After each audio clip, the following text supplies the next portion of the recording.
Alright, so 2022 Power Tour. So it's basically time to kind of dust off some of the camera equipment and get set up to start documenting the 2022 Power Tour.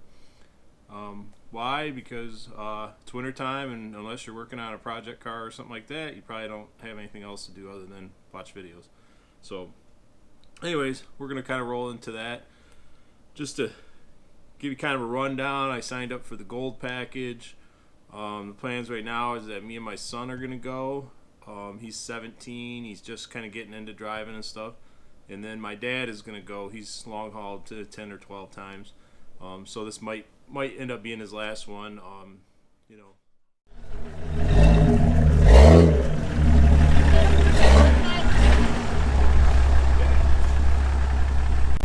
All right, ready? Do it. Oh, come on, one more.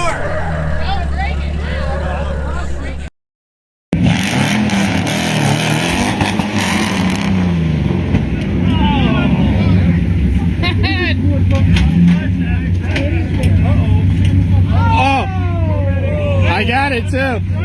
I got it. I was the only one that got it.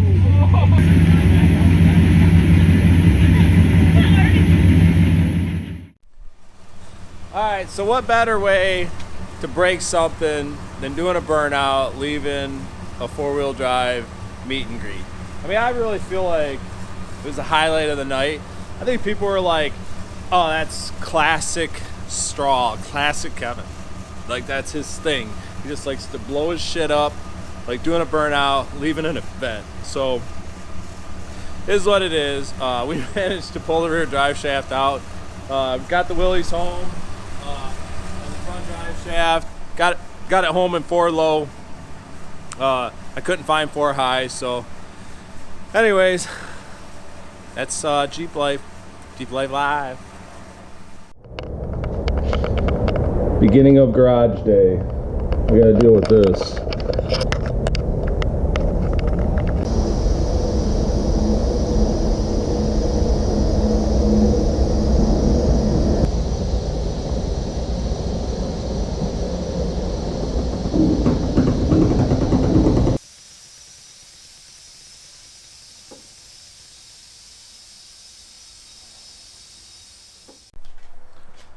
Alright, so we made it through filling up my tires. It's painful, but it's like something I have to do like once a month.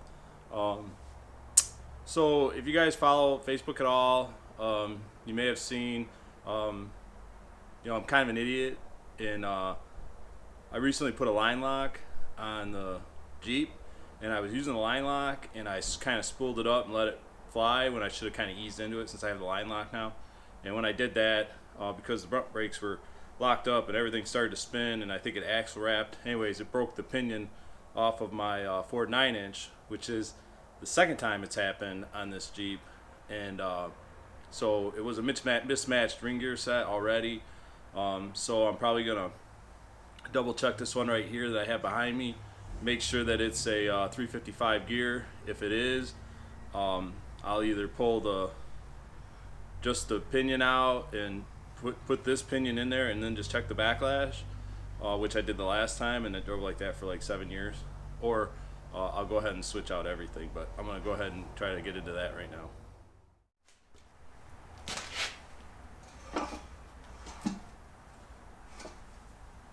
So my spare.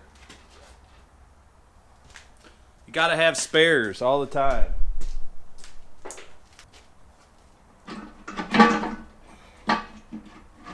Bolt on here? Oh, axle shafts are still in.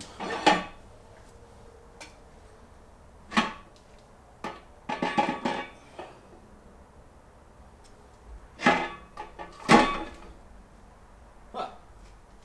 Well, there's no ring gear in here.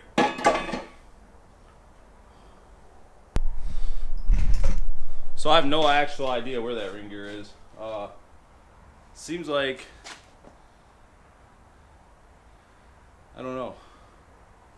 Anyways, I think I could pop the pinion out and look at that, and I think I can come up with what it's for, and I'll pop the other one out. Yeah, I don't know. All right, we have a special guest. I only got one camera, so I'm missing the unboxing going on over here. Looks good. Oh, yeah, looks good. So if anybody follows the Badlands winches from Harbor Freight, they're huge right now. I mean, people love them. They say the reliability of them is like beyond worn, you know. So they're getting, you know, a lot of use now. A lot of people are using them, and a lot of big names are using them. A lot of guys taking off their warrens and going to the Badlands winch. So it's just something to kind of watch. You know, good product's a good product, you know.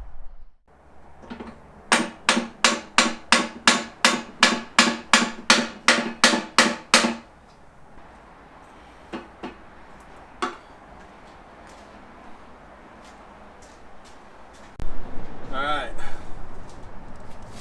as you can see, this not looking too good. That's okay. We'll get it.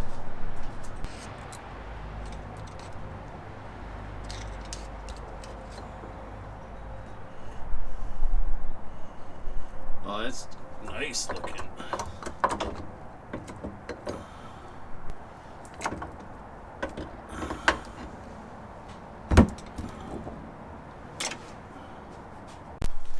Alright, so 1, 2, 3, 4, 5, 6, 7, 8, 9, 10. So there would be 35 on the ring gear. If anybody, you know, wants to know how to figure that kind of thing out. Alright, so as you can see, I confirmed 10, 10. This is the good one. This is the blowed up one. You can get a idea there. Obviously that broke apart. It axle wrapped, and it basically just snapped it right off. So I'm going to address a couple of things with that before power tour. I'm probably going to put some springs on it, an anti-wrap bar, and that should be it. So I'm going to go ahead and reverse this whole process. If you're smart, you'd probably put a seal and all that kind of stuff on here. I'm not going to do any of that. I'm just going to put it back together. And hopefully everything works out. So I'm relatively experienced in this realm. I'm going to tell you these probably are going to be the same one that came off of each. A lot of the 9-inch stuff is really good over time. They all kind of maintained a certain amount of similarities. So generally you shim a 9-inch somewhere between like 10 and 25, something like that. So I'm hopefully going to just throw the shim back in there and put it all back together.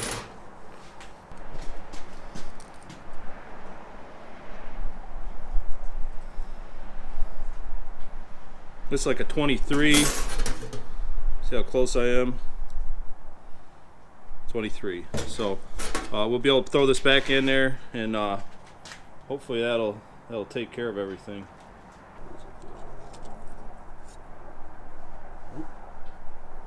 Nope.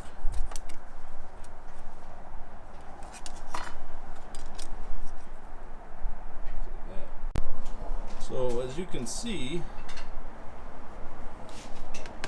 by the looks of this is actually completely peeled over.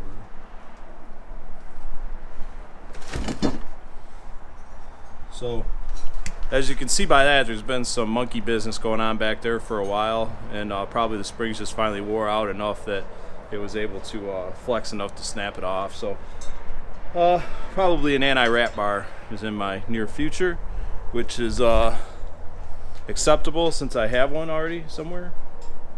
Right there. That little thing with the holes in it.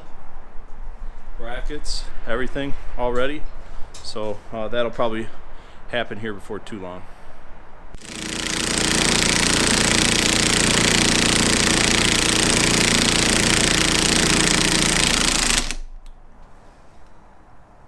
Damn. Easy.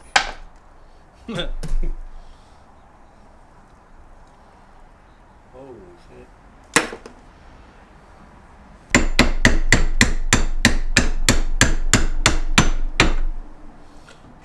don't want to come out easily, that's for sure.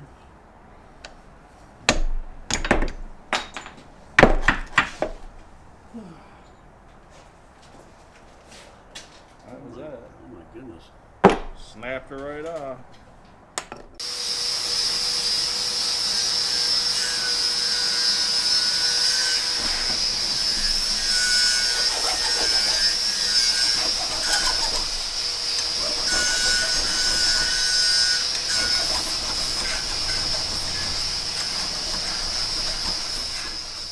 You can see this thing did not get out scot-free. But we're going to look the other way and just probably put this back in.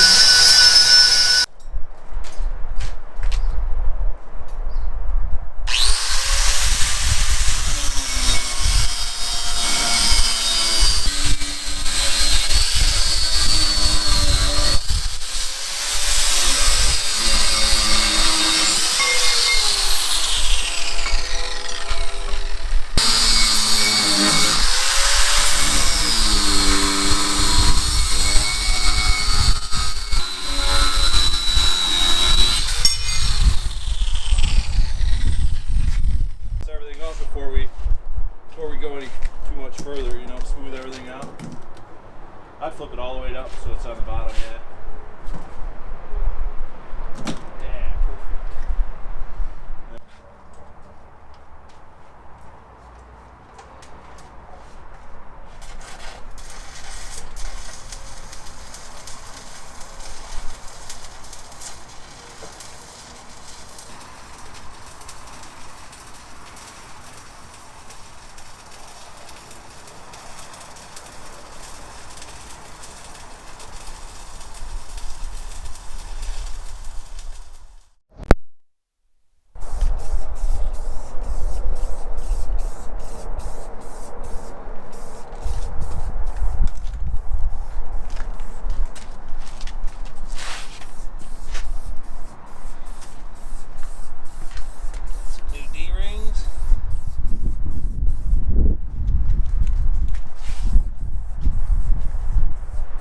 Not there. It's a fine day's work. Can't use his fair lead because it goes beyond the bottom of the winch plate. He would have had to get a stepped winch plate. So he's going to go ahead and switch to a Haas fair lead, the solid style without the rollers. From here forward comes with a full 100% money back warranty. From there back, I can't attest.